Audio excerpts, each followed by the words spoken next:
ಸ್ನೇಹಿತರೆ, ಕಾಡು ಮಾವಿನ ಹಣ್ಣು ಇದು ಬರೀ ಒಂದು ಹಣ್ಣಲ್ಲ. ಈ ಒಂದು ಹಣ್ಣಲ್ಲಿ ಸುಮಾರು ನಮ್ಮ ಬಾಲ್ಯದ ನೆನಪುಗಳು ಅಡಗಿದೆ. Hello friends, welcome back to summer blog series 3. ಕಾಡು ಮಾವಿನ ಹಣ್ಣು ಅಂದರೆ ಯಾರಿಗೆ ತಾನೇ ಇಷ್ಟ ಇಲ್ಲ ಹೇಳಿ.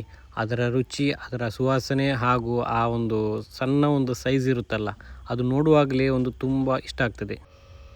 ಮೊದಲೆಲ್ಲ ಬೇಸಿಗೆ ಕಾಲದಲ್ಲಿ ಸ್ಕೂಲಿಗೆ ರಜೆ ಸಿಕ್ಕಾಗ ಈ ರೀತಿ ಒಂದು ಮರದಿಂದ ಇನ್ನೊಂದು ಮರದ ಬುಡಕ್ಕೆ ಹೋಗಿ ಮಾವಿನ ಹಣ್ಣು ಹುಡುಕ್ತಾ ಕಾಲ ಕಳೆಯುತ್ತಿದ್ವಿ. ಈಗ ಅದೇ ನೆನಪು ಮತ್ತೆ ನೆನಪಾಗಿ ಮಾವಿನ ಹಣ್ಣಿನ ಹುಡುಕಾಟದಲ್ಲಿ ಹೋದೆ. ಈಗಿನ ಬ್ಯುಸಿ ಲೈಫಲ್ಲಿ ಇದಕ್ಕೆಲ್ಲ ಟೈಮ್ ಇರೋದಿಲ್ಲ. ಆದರೂ ಕೆಲವೊಮ್ಮೆ ಟೈಮ್ ಮಾಡಿಕೊಂಡು ಈ ರೀತಿ ಬಿಡುವಿದ್ದಾಗ ಹೋದರೆ ಒಂಥರ ಒಂದು ಮನಸ್ಸಿಗೆ ಒಂದು ನೆಮ್ಮದಿ ಸಿಗ್ತದೆ. ಯಾಕೆಂದರೆ ಹಳೆಯ ನೆನಪುಗಳು ಮತ್ತೆ ಮರುಕಳಿಸ್ತದೆ.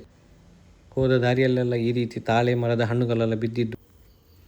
ಈ ಮಾವಿನ ಹಣ್ಣಿನ ಮರ ನಮಗೆ ತುಂಬಾ ಫೇವ್ರೆಟ್. ಯಾಕೆಂದರೆ ಈ ಮಾವಿನ ಹಣ್ಣು ಸಣ್ಣದಾಗಿದ್ದರೂ ತುಂಬಾ ರುಚಿಯಾಗಿದೆ. ಈ ಮಾವಿನಲ್ಲಿ ಪಲ್ಪ್ ಏನು ಇರುವುದಿಲ್ಲ, ಗೊರಟೆ ಮತ್ತು ಸಿಪ್ಪೆ ಮಾತ್ರ ಇರೋದು. ಆದರೂ ಇದು ತುಂಬಾ ರುಚಿ ಮತ್ತು ಅಷ್ಟೇ ಸುವಾಸನೆ ಭರಿತವಾಗಿದೆ. ನಾವು ಸಣ್ಣ ಇರುವಾಗ ಜೋರಾಗಿ ಗಾಳಿ ಬೀಸಿದರೆ ನಾವು ಮೊದಲು ಹೋಗೋದು ಈ ಮಾವಿನ ಹಣ್ಣಿನ ಬುಡಕ್ಕೆ. ಯಾಕೆಂದರೆ ಒಂದೇ ಒಂದು ಗಾಳಿಗೆ ಎಲ್ಲ ಉದುರ್ತಾ ಇತ್ತು. ಈ ಕಾಡು ಮಾವಿನ ಹಣ್ಣೆಲ್ಲ ಹೆಚ್ಚಿನದು ಹುಳಿಯಾಗಿರುತ್ತೆ.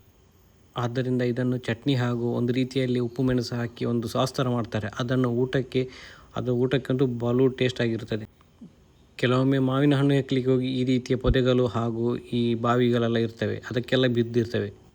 ಎಷ್ಟೇ ಕಷ್ಟ ಆದರೂ ಕೂಡ ಇದನ್ನೆಲ್ಲ ಒಂದು ಹೆಕ್ಕುವ ಒಂದು ಇದಿದೆಯಲ್ಲ, ಅದು ತುಂಬಾ ಅಡ್ವೆಂಚರಸ್ ಅಂತ ಹೇಳ್ಬೋದು.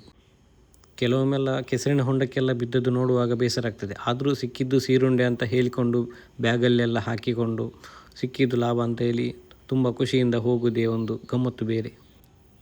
ಇದೊಂದು ಸಣ್ಣ ನನ್ನ ಊರಿನ ಕಾಡು ಮಾವಿನ ಹಣ್ಣಿನ ಸ್ಟೋರಿ ಇಷ್ಟ ಆದರೆ ಫಾಲೋ ಮಾಡಿ ಹಾಗೂ ರೀಪೋಸ್ಟ್ ಮಾಡಿ ಹಾಗೂ ನಮ್ಮ ಚಾನಲನ್ನು ಸಬ್ಸ್ಕ್ರೈಬ್ ಮಾಡಿ. ಲಿಂಕನ್ನು ಬಯೋದಲ್ಲಿ ಕೊಟ್ಟಿರ್ತೇನೆ. Thank you so much.